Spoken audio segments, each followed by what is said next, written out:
What I look for in a good flip opportunity.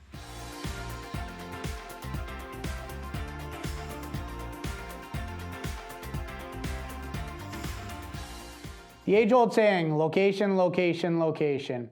These are things that you want to look for in a good flip opportunity. You want to buy the worst house on the great street. So these are, that's the start of it. You want to make sure that you know the comparables in the area. You want to make sure that you know the schools, shopping, the community centers. These are all things to look for. Age and condition of the big ticket items, the furnace, AC, the roof. You want to make sure the foundation is good. If the appliances are in good working order and relatively new, that's a bonus. I personally like to avoid woolen septic. I think it's something that, if it does not function, it could be a very expensive mistake. Get an inspection done.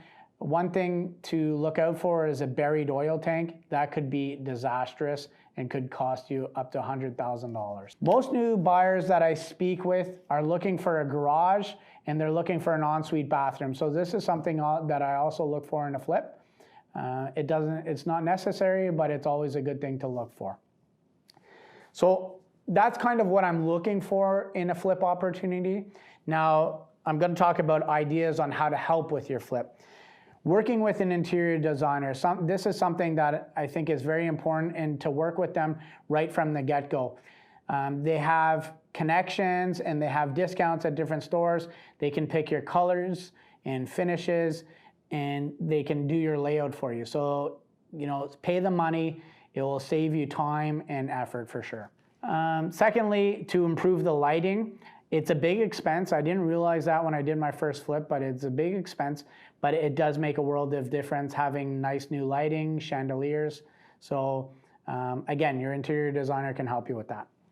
And you know what they say, kitchens and bathrooms sell homes, and it's true. So make sure that you're putting a lot of emphasis on these rooms and, and throw in nice flooring to complete the look, whether you do new flooring or staining the hardwood floors. Next, we're going to talk about curb appeal. I've done a previous video on curb appeal on how to improve that.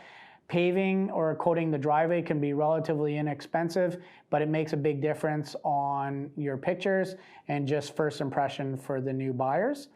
You want to make sure that the house is clean and looks good from the outside with some floral stuff, and just making sure all the little things are taken care of. And a fresh coat of paint obviously goes without saying. You want to make sure that the rooms that need to be painted are painted. The biggest problem today in the Ottawa market, at least, is acquiring a good flip opportunity.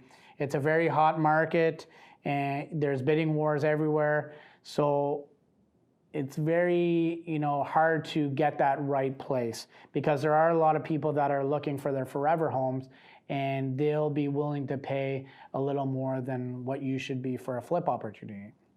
So financing, I would tell you to make sure that your financing is in place before you even get started on looking for the house in a hot market, because you have to act quickly. That's the thing with flipping homes, is that these opportunities don't last very long. So if you got to look around for the money, chances are that you won't be able to get it.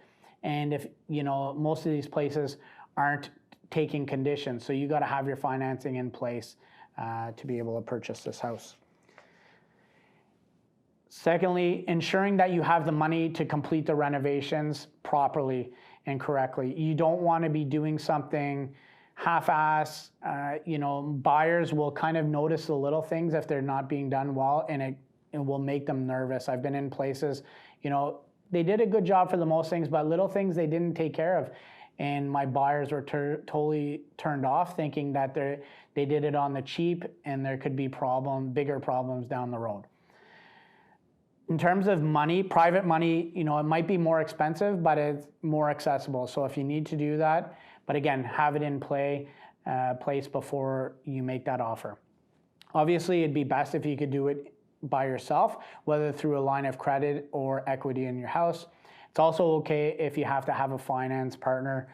It might cost you a little bit, but it might be cheaper in the long run. Working with a realtor, I definitely recommend working with a few realtors. You want to spread the net. You want to have a few people looking for deals. You want to have one of those realtors that, you know, possibly works with foreclosures and works closely with the banks.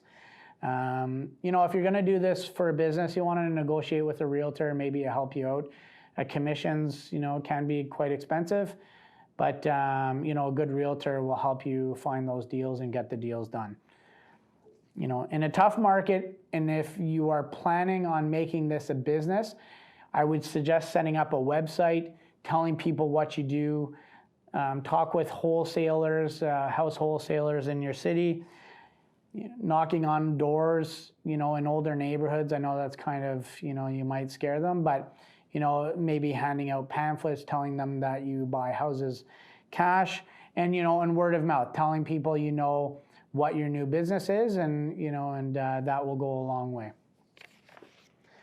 So in conclusion, you know, flipping can be a tough endeavor, and you definitely have to know what you're doing, but it can also be lucrative if you get good at it.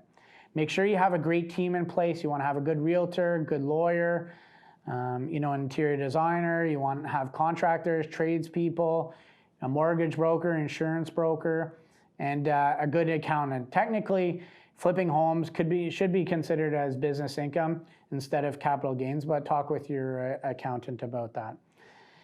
And you know, my last note is basically staging the property. I really believe that, you know, I go into these homes, they've spent hundreds and hundreds of thousands of dollars on these renovations, yet they won't go the full way of staging it for $3,500.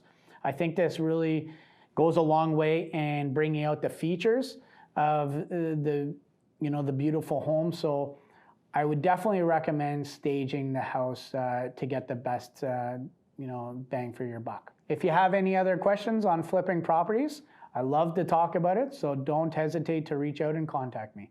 Good luck on your next flip.